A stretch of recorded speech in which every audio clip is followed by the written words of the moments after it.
Hello friends, आज मैं आप सभी के लिए अकबर और बीरबल की बहुत ही मज़ेदार कहानी लाई हूँ जिसका नाम है पेड़ की गवाही। तो चलिए हम अपनी कहानी को शुरू करते हैं। रोशन जीवन के अंतिम पड़ाव में था, इसलिए वह तीर्थ यात्रा पर जाना चाहता था। उसने अपने जीवन भर की कमाई एक जगह एकत्रित कर रखी थी। जब उसके मन में तीर्थ यात्रा पर जाने का ख्याल आया तो उसने उसमें से कुछ अशर्फियाँ निकाल लीं और बाकी बची हुई 1000 अशर्फियाँ एक थैली में भर लीं और अपने मित्र दीनानाथ को देते हुए बोला कि मित्र, यह मेरे जीवन भर की कमाई है। अब मैं तीर्थ यात्रा पर जा रहा हूँ। अगर मैं 1 साल के अंदर ही आ गया तो तुम इन्हें किसी अगर मैं 1 साल के अंदर नहीं आया तो तुम इन्हें किसी नेक काम में खर्च कर लेना। 1 साल तक ये अशर्फियाँ तुम्हारे पास मेरी एक तरह की अमानत हैं। अगर मैं आ जाऊँगा तो मैं इन्हें आकर वापस ले लूँगा। दीनानाथ ने कहा कि आप चिंता ना करें, मैं आपकी ये अमानत संभाल कर रखूँगा। आप बिना चिंता किए आराम से तीर्थ यात्रा पर चले जाइए। दीनानाथ की बात पर यकीन कर रोशन चला गया। इतना सारा धन देखकर दीनानाथ का मन बदल गया और उसने उन सारी अशर्फियों को हजम करने की ठान ली। 1 वर्ष बाद जब रोशन तीर्थ यात्रा से वापस आ गया और दीनानाथ के पास अपना धन लेने गया, तब दीनानाथ ने धन देना तो दूर, रोशन को पहचानने से भी इनकार कर दिया और उसे बेइज्जत करके घर से भगा दिया। बेचारा गरीब रोशन अपने दोस्त की इस हरकत पर यकीन ही नहीं कर पा रहा था, लेकिन रोशन ने भी हार नहीं मानी और अपना धन दीनानाथ से लेने के लिए उसने बादशाह अकबर के दरबार में न्याय के लिए गुहार लगाई। अब दीनानाथ को भी दरबार में बुलाया गया, लेकिन दीनानाथ अभी भी रोशन को पहचानने से इनकार कर रहा था।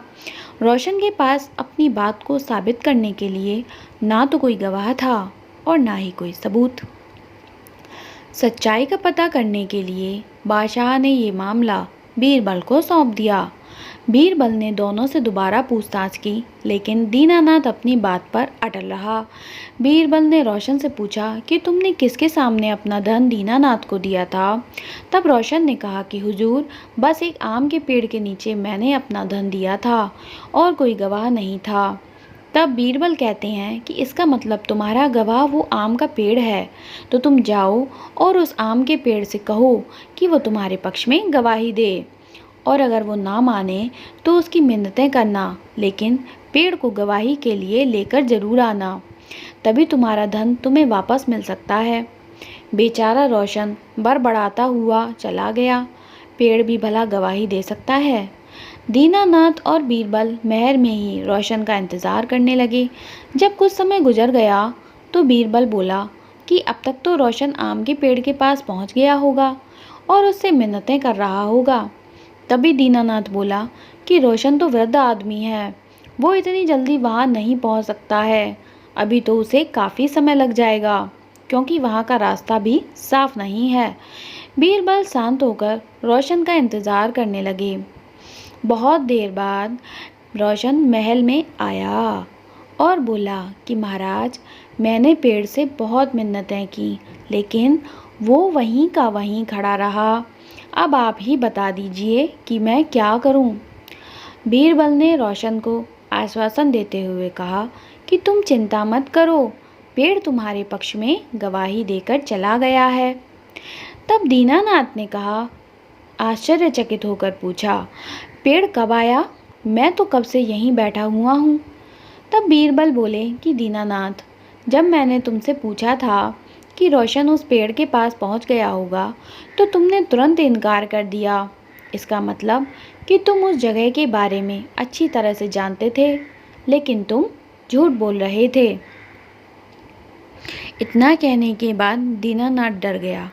फिर बीरबल उनसे कहते हैं कि अब तुम सीधे सीधे अशर्फियों के बारे में बताते हो या मैं अपने तरीके से पूछूं? बेचारे दीनानाथ ने डर के मारे सब कबूल कर लिया।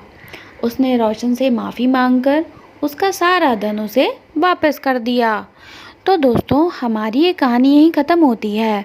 आप लोगों को मेरी कहानी कैसी लगी प्लीज़ कमेंट बॉक्स में ज़रूर बताइएगा। पसंद आई हो तो इसे लाइक करें, ज़्यादा से ज़्यादा लोगों में शेयर करें, और हाँ, मेरे चैनल को ज़रूर सब्सक्राइब करें, जिससे मेरी और नई नई कहानियाँ जल्द से जल्द आप तक पहुँच सकें। तो दोस्तों, आज के लिए इतना ही। तब तक के लिए धन्यवाद।